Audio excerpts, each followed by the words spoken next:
Good morning, Digit fam. Adam Dowd here, starting off another week and another month of techie goodness. Our Digit Monthly update went out earlier today, and you might be thinking, twice the Adam is one time too many, and hey, I get that. But we'd like to hear from you either way about the Digit Monthly. Shoot over some feedback. You can message us at Digit Daily on Twitter or Dead Technology on Twitter as always, or send an email to hello@digit.com. Let us know what you think, and also a programming note, this podcast will be off drinking, barbecuing, and blowing itself up on Thursday the 4th, but I'll be back on the 5th. Assuming only 2 out of those 3 things happened. But for now, it is July 1st, 2019, and this is your Digit Daily. We touched on this briefly during the monthly update, but President Trump has pulled back on the Huawei sanctions, now allowing U.S. companies to sell to the Chinese telco company. This is a bit of a backward step from the hard line that U.S. politicians took against Huawei back in May, but it seemingly comes directly from the talks President Trump had with Chinese President Xi. White House economic advisor Larry Kudlow had more information over the weekend. First and foremost saying that Huawei will remain on the, quote, so-called entity list, and I'm not sure so-called was an appropriate modifier there. Just saying. He further explains that this is not a general amnesty, and as a side note, I served in the Army under general amnesty. He was always very understanding. Anyway, Huawei will be able to buy American parts, but presumably the ban remains in place for U.S. companies to buy Huawei products. And in all fairness, most of the so-called national security concerns coming from our so-called president and so-called government leaders. Now you see why so-called wasn't appropriate before? Anyway, most of those concerns seem to come from Huawei's back-end 5G infrastructure. At least that's where my concerns come from. I couldn't care less if Huawei wants to intercept all traffic routed through Joe Nobody's phone, or even my phone. If the Chinese government has a burning desire to know whether or not I bought the Clash Royale Battle Pass, good for them, I suppose. Spoiler alert, I did, but it's only because I already had $5 in Google Play credit. So it looks like Huawei is off the hook. Mostly, and in light of other trade announcements not coming from those same talks, it looks like this is just a win for China, I mean Huawei. Huawei is a pawn in this trade war game that the US and China are playing, and it seems like this is just a small step in the process. This trade war will likely continue for some time. Speculation around the web sees this whole Huawei ban and its retraction as terrible for 2 reasons. One, it undermines the credibility behind the U.S.'s Huawei is bad rhetoric. After all, if the U.S. is now willing and able to sell to Huawei, they can't be all that bad, can they? And 2, this was a shot across the bow at Chinese firms. Now, normally a shot across the bow is a good warning sign that tells a ship to slow down and be boarded. You don't generally send a shot across the bow and then let the other ship go on its merry way. Well, that's kind of what happened here. Basically, all we did here was warn Huawei what will happen if the US gets cranky again. We'll take away some of its toys. Well, the problem is now Huawei is on notice, and it can start making its own toys. Okay, look folks, I'm just a dude from Chicago. If I was a genius in these matters, I'd be making these podcasts from the Lincoln bedroom. I may be way off base here, but I don't see any of this as anything but a win for China. So with that, we are going to move on into the roundup!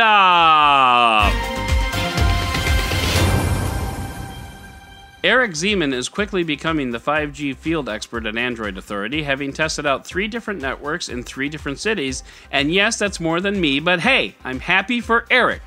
The lousy jerk. I'm just kidding, I love you, Eric.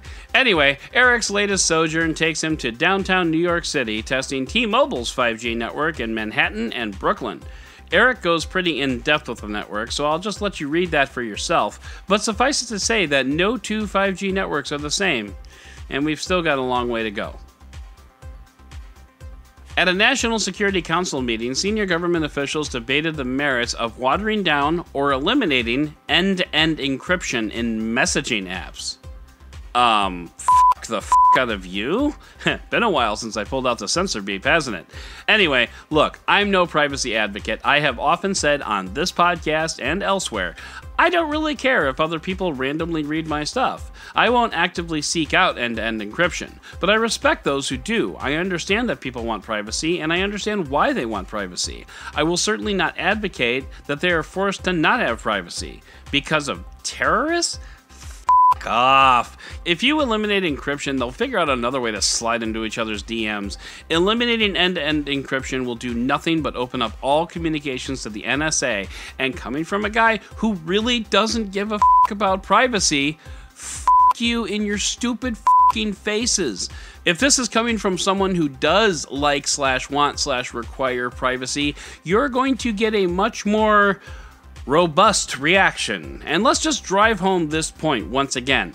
I don't care about privacy, and I think more people need to be talking about this. It's almost an election year, just saying. PBS takes a look at the site of Chernobyl and asks the question, why don't plants die from cancer? It's a good question, and answering it requires knowledge of cancer and how radiation works, but the reason this question comes up is the preponderance of plant life around the site of Chernobyl. Plants aren't bothered by the same radiation that would turn you or me into a quivering pile of goo, and the answer is interesting, stemming from biology and evolution. Check out the article in the show notes and be prepared to be learned. An Amazon engineer used AI and machine learning to stop his cat from bringing home dead animals. Over the course of several weeks, Ben Ham filmed his cat coming to and from the cat door and hand-labeled thousands of images demonstrating whether or not the cat had prey in its mouth. Once he deployed the AI, the camera would detect if the cat had prey, and if so, it would lock the cat door for 15 minutes, causing the cat to go leave his prey, not in the living room. Additionally, AI would send a text message to Ham and also make a donation to charity, or blood money as Ham called it. All this is really cool and all, but I don't know, just don't let your cat out at night? I'm just glad I have dogs, I guess. The world's largest individual solar power project, Noor Abu Dhabi, is now online, and at its peak, it can generate 1.18 gigawatts of power, just shy of what's needed to send Marty back to 1985. Of course, the real irony here is that this project is online in the United Arab Emirates, who is, well, let's just say they like their oil over there. But hey, if they're on board the renewable energy train, I sure won't kick them off. Welcome, and enjoy the ride. And finally, remember those 60 Starlink satellites that SpaceX launched? All but 3 of them are working. Most are in their projected orbits, while a few of them are still on their way there. The 3 that aren't working will burn up in re-entry, or crash into a living room in Kansas, but will probably burn up in re-entry. In the meantime, though, 57 out of 60 ain't bad. Now begins the debate on which frequencies they'll be allowed to use. They're currently fighting with other companies that have satellites in low orbit and with the FCC, and you'd think this would be something they would have worked out, before they put satellites into orbit. But what do I know?